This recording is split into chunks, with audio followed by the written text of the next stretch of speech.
Ni siku nyingine tena, wadau wa biashara, tunakutana katika kipindi cha mtazamo wa kibiashara kinacholuka hapa SAUT TV, muda na wakati kama huu. Na leo mada mezani ni kwa namna gani malipo ya kidigitali yanavyomsaidia mfanyabiashara. Jina langu ni Asha Kaoneka, ungana nami mwanzo hadi mwisho wa kipindi hiki. Kwa jina naitwa Gilbert Ndai, ni mfanyabiashara eneo la Nyegezi Malimbe, chuoni huko karibia na chuo cha Mtakatifu Agustini SAUT. Tunazungumzia faida ambazo tunaweza tukazipata kwenye malipo ya kidigitali. Kuna faida mbili kuu ambazo mimi kama mfanyabiashara nazipata kwenye malipo ya kidigitali. Faida ya kwanza ni usalama wa fedha yangu, kwamba napokuwa nimelipia kidigitali nakuwa sina wasiwasi tena wa kupoteza fedha, kama ambavyo naweza nikawa na fedha mkononi au kwenye begi. Kwa hiyo inakuwa ni sehemu salama pia ya kutunza fedha. Lakini faida nyingine ambayo naweza nikaipata kwenye malipo ya kidigitali, siku hizi tumerahisishiwa na baadhi ya makampuni kwamba wanatutengenezea lipa namba na akaunti zingine ambazo zinakuwa za makato kidogo. Kwa hiyo unapokuwa umefanya malipo kidigitali, wakati wa kutoa pia unatoa kwa gharama ndogo. Kwa hiyo hayo ni faida mbili ambazo kubwa mimi kama mfanyabiashara na uwezo wa kuzipata napokuwa nafanya miamala yangu kupitia kidigitali. Kwenye uhusiano mimi na wateja wangu itasaidia, kwa sababu sasa hivi dunia imebadilika. Watu wengi pia hawatembei na fedha ambazo ni cash. Kwa hiyo kama una huduma ambayo unalipa kidigitali, inakuwa rahisi, pia inawarahisishia wao kutokatwa mara nyingi. Kwa hiyo wanapofanya malipo kidigitali, yeye pia inampa favor. Ushauri ambao naweza nikautoa kwa wafanyabiashara wengine ni kwamba dunia inabadilika.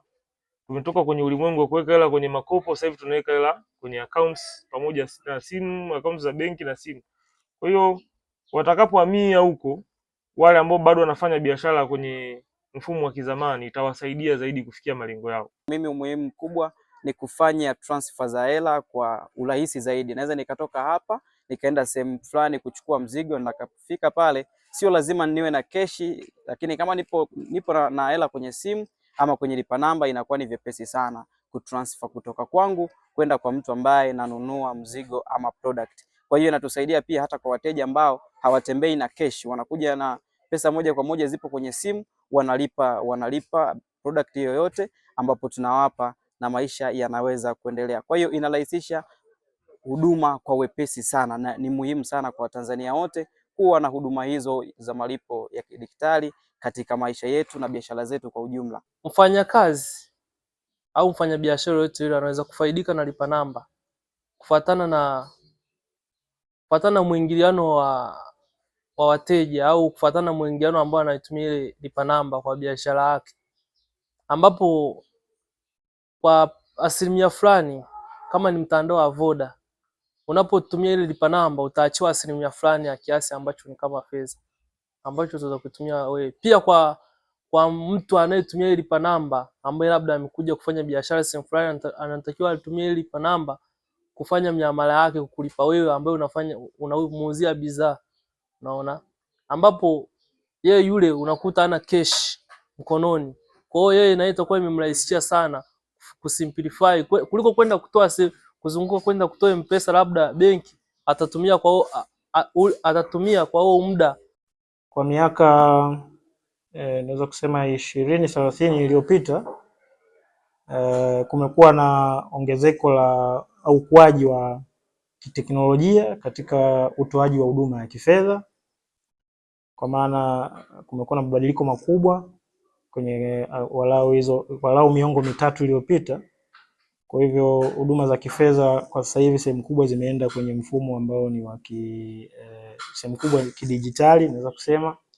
Kwa maana yake inatoa fursa nyingi ya biashara kwa wadau wengine ambao wanaweza kuingia katika hiyo chain nzima ya utoaji wa huduma. Kwa hivyo ukiacha tu wale watu wa huduma wa muhimu ambao tunawajua kwa kawaida kama benki, ambazo ndio watu wa huduma wa muhimu wa kwanza, lakini kwa sasa hivi kuna fursa nyingi ambazo watu wengine wanaweza kaingia katika huduma hizo ambazo benki wanazitoa, wakaingia katika sehemu nyingine upande mdogo wa kuzipeleka hizo huduma kwa watu wengi zaidi, na ambayo ikawa ni fursa ya biashara. Kama ambavyo tunaona kwa sasa hivi kuna ongezeko kubwa la mawakala wa fedha kwenye mitandao ya simu, lakini pia mawakala wa kifedha kwa maana mawakala wa huduma hizo za kifedha kwa mabenki ambao wanatoa huduma nyingi. Ukiacha tu kuweka na kutoa fedha, sasa hivi baadhi ya mawakala pia, baadhi ya benki zimetoa huduma kwa mawakala uwezo kusajili wateja wapya, kufungulia akaunti. Kwa hivyo ni fursa ambayo ipo kwa wananchi kuweza kuingia katika eneo hilo la uwekezaji na kuweza kujipatia kipato, lakini katika utoaji wa huduma hizo za kifedha ni fursa kubwa, na naweza kusema ni fursa ambayo sio kwamba itaisha leo hadi kesho wala kesho, kwa maana bado mabadiliko ya teknolojia yanaendelea kuwa makubwa na yatafungua fursa nyingi zaidi, nadhani kwenye huduma za kifedha na biashara katika kwa watu wengi kuingia katika biashara katika eneo hilo. Mtazamaji, teknolojia imebadilika. Sasa hivi malipo hayafanyiki kwa mkono tu, vile kuna malipo ya kidigitali. Mpaka kufikia hapa hatuna la ziada katika kipindi cha Mtazamo wa Kibiashara kwa siku ya leo. Kwa niaba ya mpiga picha wangu Dorrington Edward na timu nzima iliyofanikisha kipindi hiki, mimi ni Asha Kaoneka.